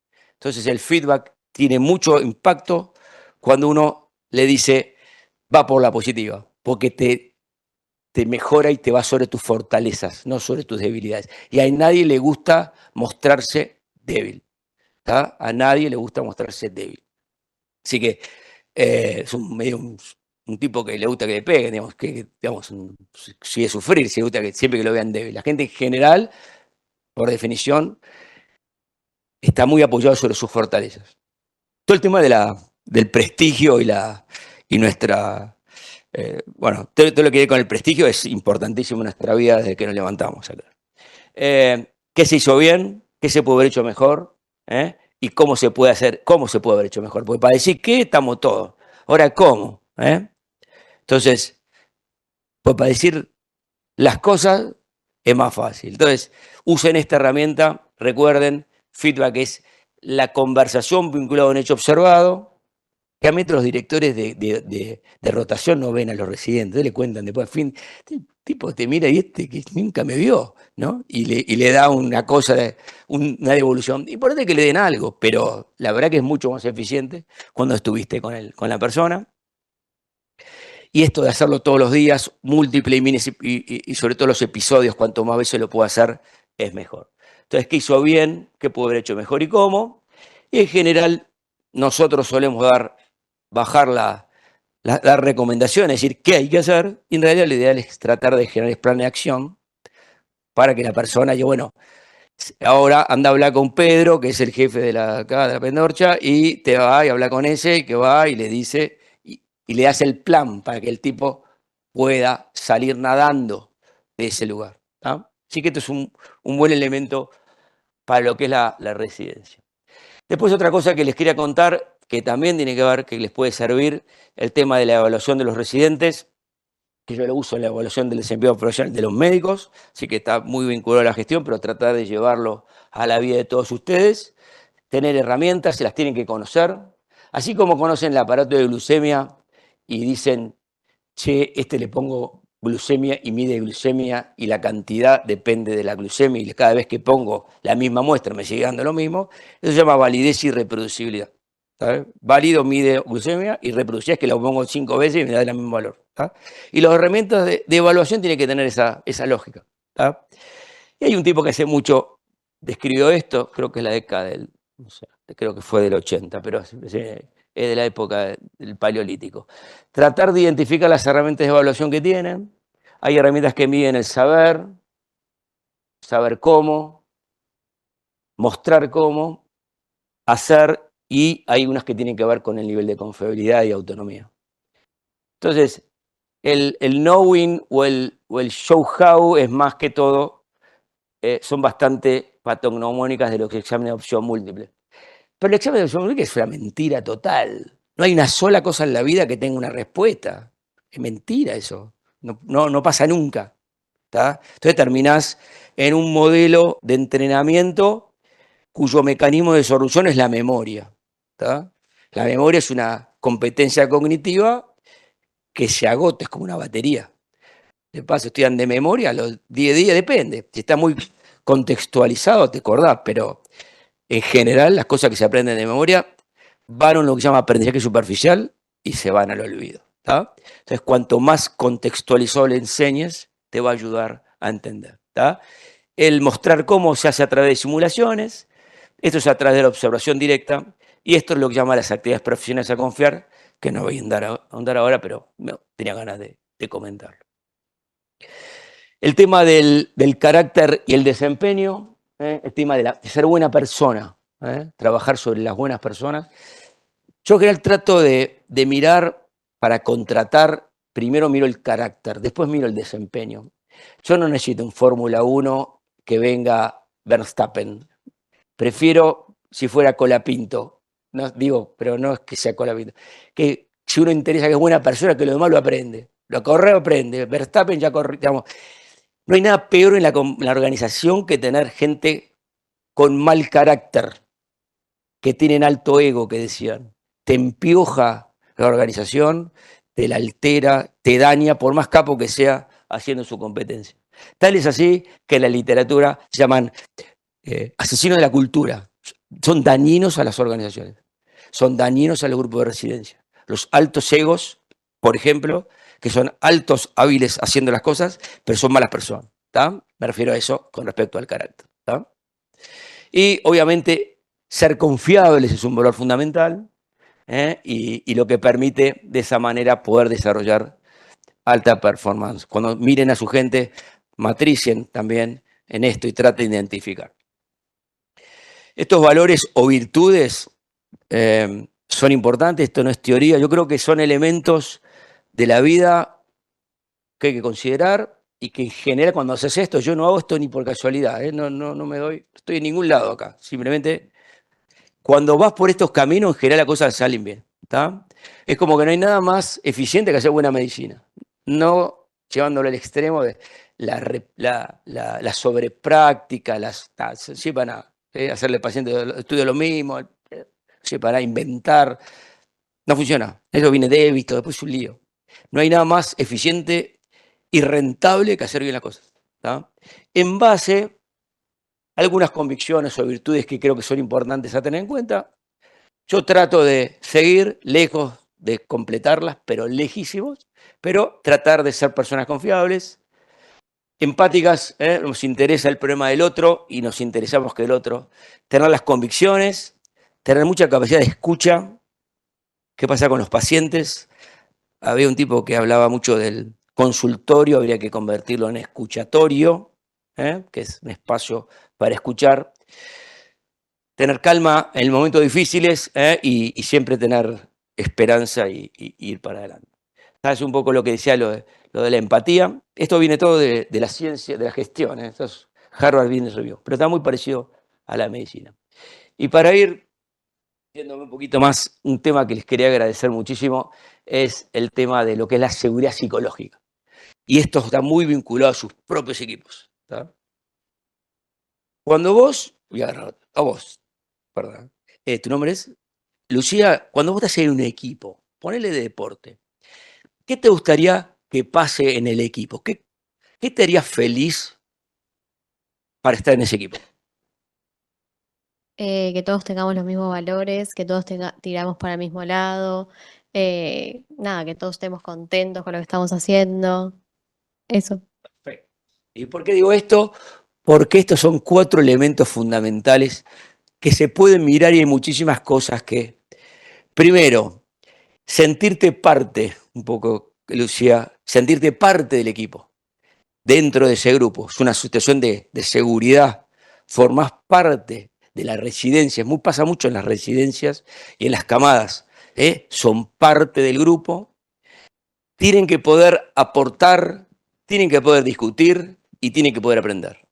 Revisen estos puntos que ayudan mucho a bajar la ansiedad y que la gente se sienta confortable en su trabajo.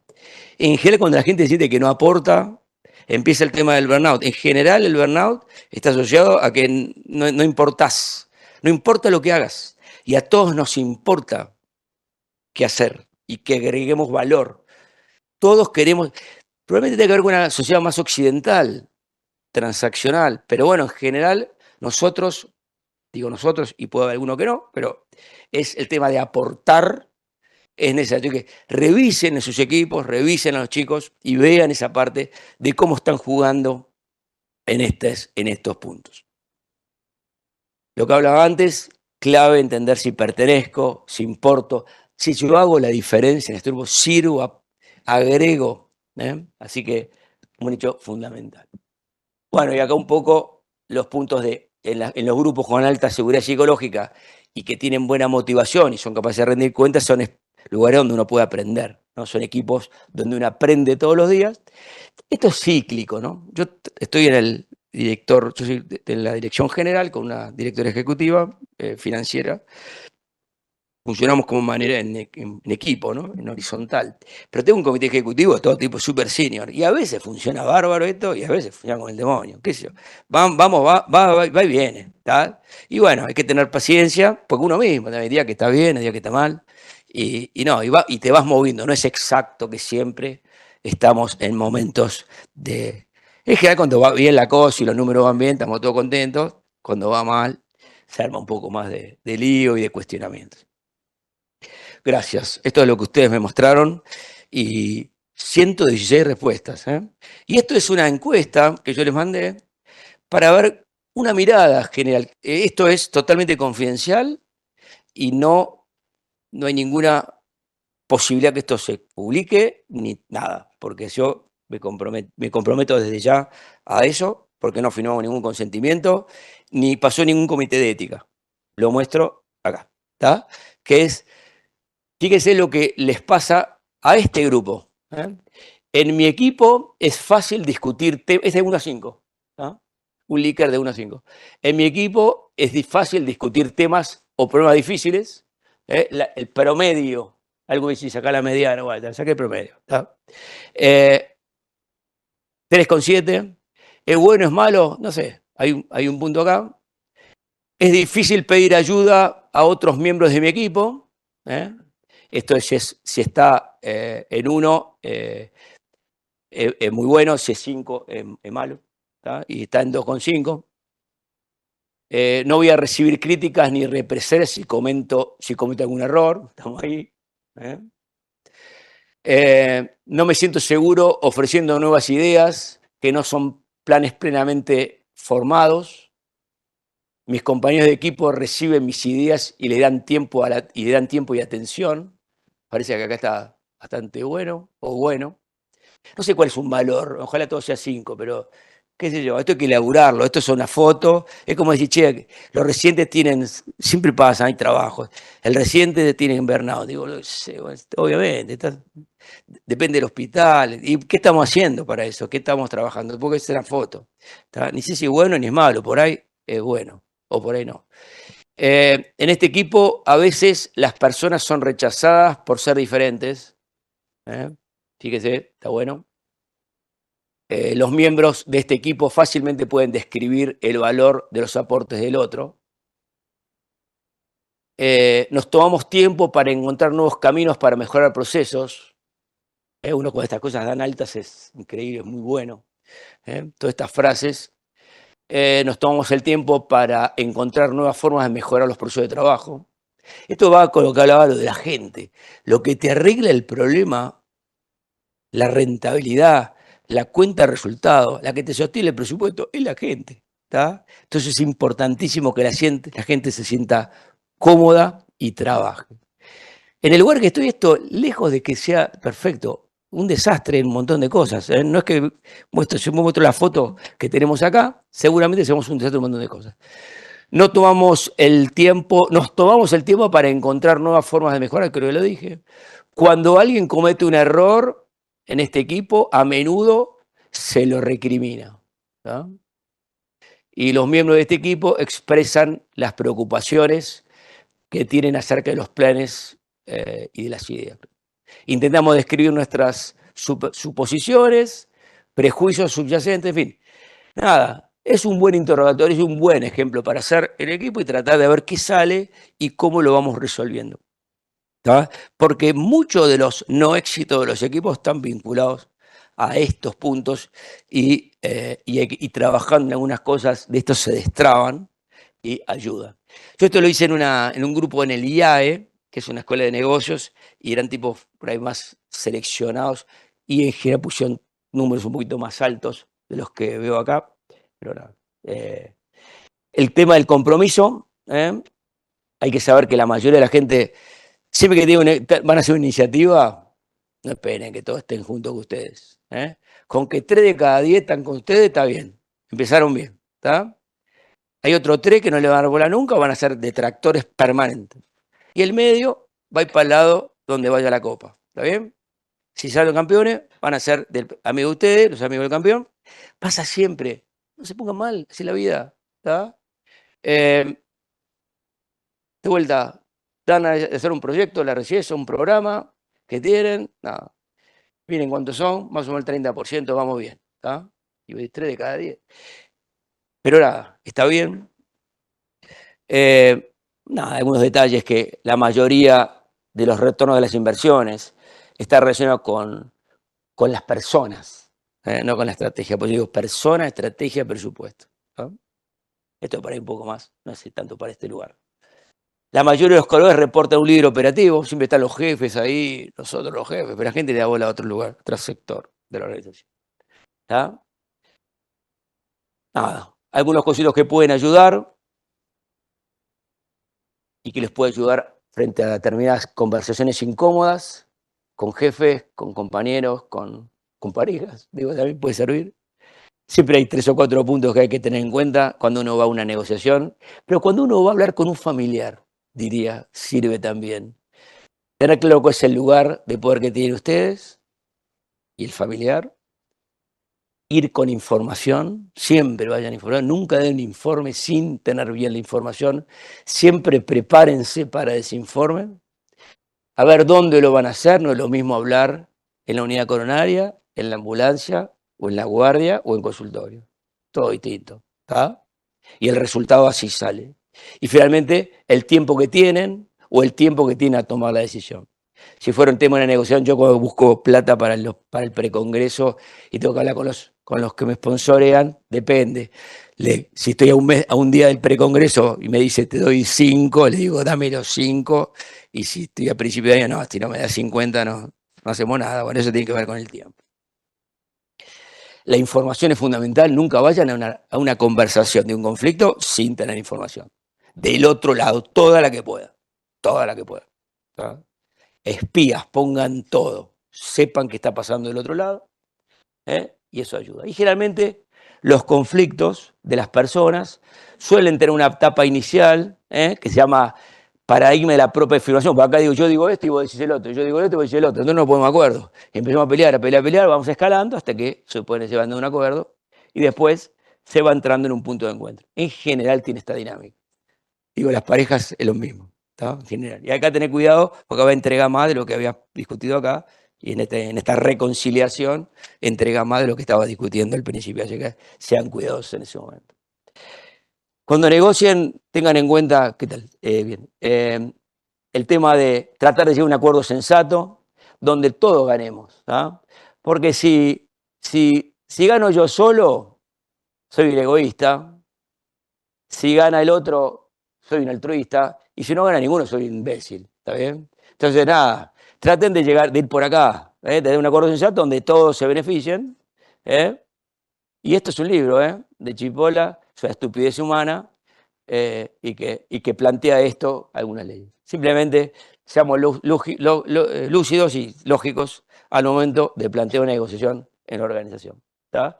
Hay que tratar de llegar a un acuerdo sensato, como dije antes, evitar de ponerse en posiciones. Y cuando tengan un tipo que están discutiendo con un compañero, con un colega, y estamos firmes en las posiciones, por las posiciones no nos vamos a alcanzar nunca, porque siempre vamos a escalar. Tenemos que tratar de ir por los puntos de encuentro. ¿Qué nos une? ¿Qué lo une un inquilino de un propietario? Nada, podría ser nada, a veces se matan a palos. No. El propietario que quiere, que tenga un inquilino más o menos que le quede un tiempo y que no esté cambiando. Y el propietario el propietario quiere tener un inquilino más o menos lógico. El inquilino que hace en ese lugar, si no tiene que cambiar el código postal, no tiene que votar, qué sé yo. Y todos saben dónde está. Hay puntos de encuentro. ¿No? Lo mismo pasa en las conversaciones, luego pasa en las negociaciones. Discutir yo tengo permanentemente el tema de honorarios, con anestesista, con esto, con jefe de cirugía. Digo siempre cirugía, siempre digo jefe de cirugía, pero con todos los jefes son enormes las conversaciones que vas teniendo y si vamos a las trompadas no sirve para nada. El Pablo Escobar a plato plomo, nada. Se te acaba la plata, te llenaron de plomo. No necesariamente tiene que ser los tiros, pero a las trompadas no funciona. Y eso es de corta duración, es malo, te sentís como el demonio y generalmente termina con cuestiones de vínculo de índole personal, no funciona. Yo he tenido infinidad de conversaciones de este tipo a plato plomo, es el día de hoy que no me hablo más con esa persona, me hace un daño para él y para mí innecesario. ¿Tá? Esto es laburo, finalmente. ¿Tá? Entonces, sean cuidadosos hasta dónde llevan el nivel de las conversaciones. Bueno, y eso es un poco de tratar de separar a las personas del problema para no hacerlo personal. Hay discusiones y cosas cuando hablen tengan cuidado porque hay puntos que no tienen retorno. Si vos insultás a un tipo, depende de la edad también, ¿no? Pero yo a los 60 le digo algo fuerte ya después volver a reconstruir el vínculo cuesta un montón. Así que muy cuidadoso, es mucho más por lo que no decís, en muchas cosas que, ojo, cuando decís. Ser muy cuidadoso con lo que decís para no herir a las personas que finalmente la tenés que ver el otro día. Tiene que ver, digo, lo de la pareja es más o menos parecido, ¿no? Un insulto después, el otro día, tenemos que seguir viéndonos y tenemos que seguir conversando. Entonces, hay lugares que a veces es difícil de volver, sean cuidadosos, fíjense más en los intereses comunes más que en las posiciones, y siempre también vayan con un as en la manga. Un as en la manga en una negociación es fundamental, que se llama mejor alternativa del acuerdo negociado, el MAN, que frente a que si todo explota y no nos ponemos de acuerdo, tengamos un plan B. ¿Qué se llama plan B? ¿Qué sé yo? ¿Tá? Por eso las organizaciones es fundamental tener los equipos con planes de sucesión, que tengas reemplazo, por si se llega o se te muere el de arriba, o se enferma, o tenés un conflicto. Por eso hay que mapear los equipos, y hay varias cosas que se hacen con los equipos, se analiza cómo te pega la cuenta de resultados, y finalmente cuál es su dificultad de reemplazo. Entonces, si la persona te pega mucho en la cuenta de resultados y tiene mucha dificultad de reemplazo, tenés un problema. ¿Tá?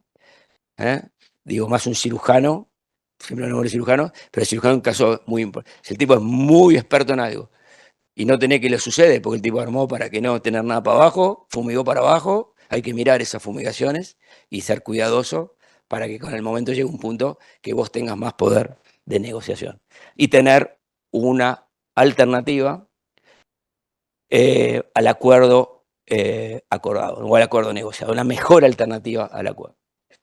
Estamos así cerrando y no los dejo más porque encima hoy es la última. Me fui un poco ahora con el tema de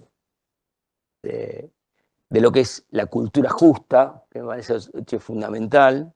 Hay chicos que me dijeron que son del Austral, que tienen Joint Commission, súper expertos de eso, y se trabaja mucho. Acá no hay un culpable. Nosotros hay que entender que los errores en el hospital son sistémicos, son un proceso concatenado. O sea, la tragedia de 11 no pasó porque un señor no apretó el freno del pedal, que el tren estaba destrozado, que la señal estaba neto, el otro estaba el otro, nadie lo... No sé, 20 cosas. Eso pasa en el hospital, ¿tá? Lo mismo. La tragedia de Lapa, todas esas grandes tragedias no ocurrieron porque el piloto era un imbécil que no puso los flaps y cuando tenía que despegar. ¿Qué pasó eso? Pero bueno, sonaban alarmas todo el tiempo y hay una cosa que se llama la fatiga de las alarmas, que después todo te parece lo mismo y no le da pelota. Es muy fácil. Entonces, el tema es mucho más complejo.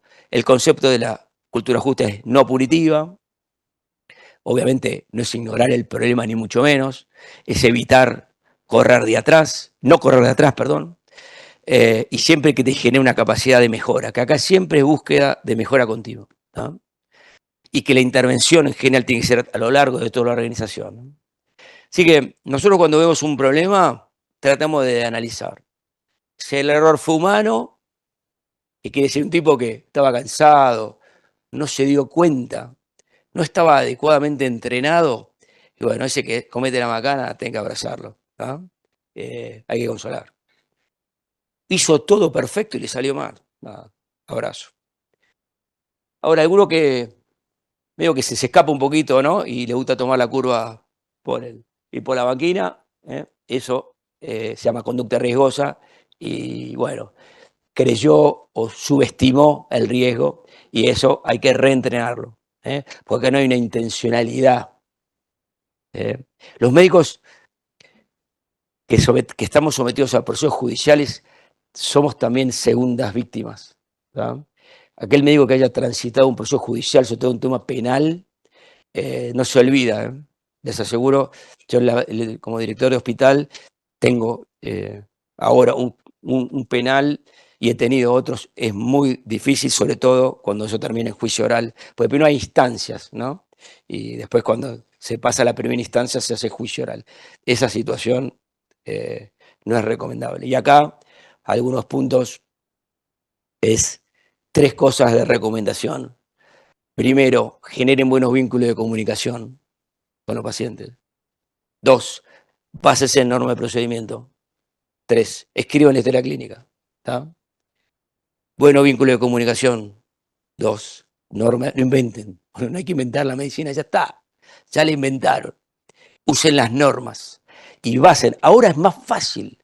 Ahora vos pones Open Evidence y sacás los datos y usen las herramientas esas.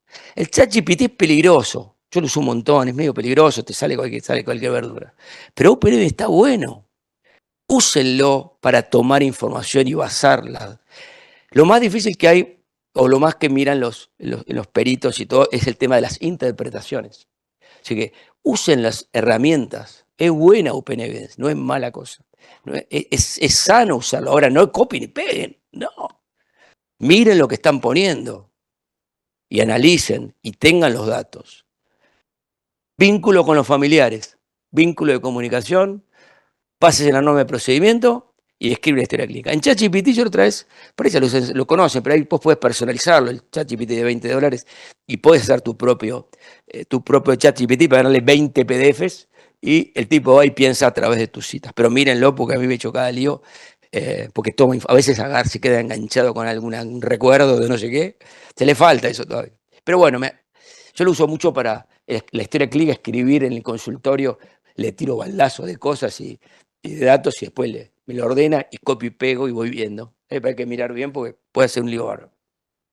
No es recomendable y no está recomendado como herramienta, pero sí Open Evidence para mirar. Y después la conducta temeraria, che. Cuando vos deliberadamente, ahí se lo tenés que sancionar. Cuando deliberadamente rompe las reglas, ahí se lo tenés que sancionar. ¿Está?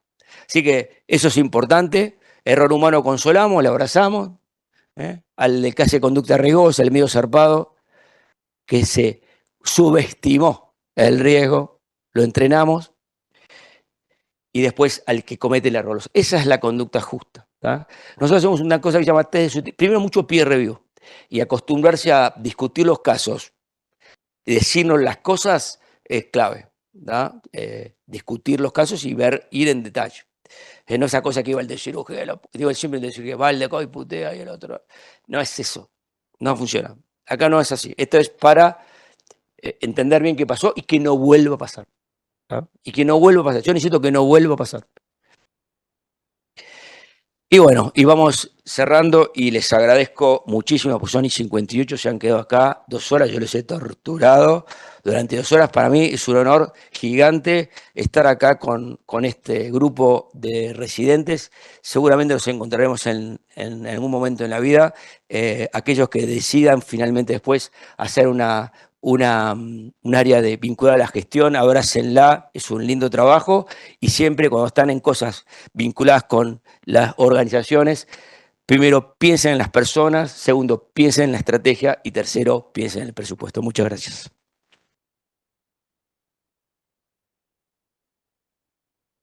Si hay alguna pregunta en lo que queda de alguno. No, Mateo.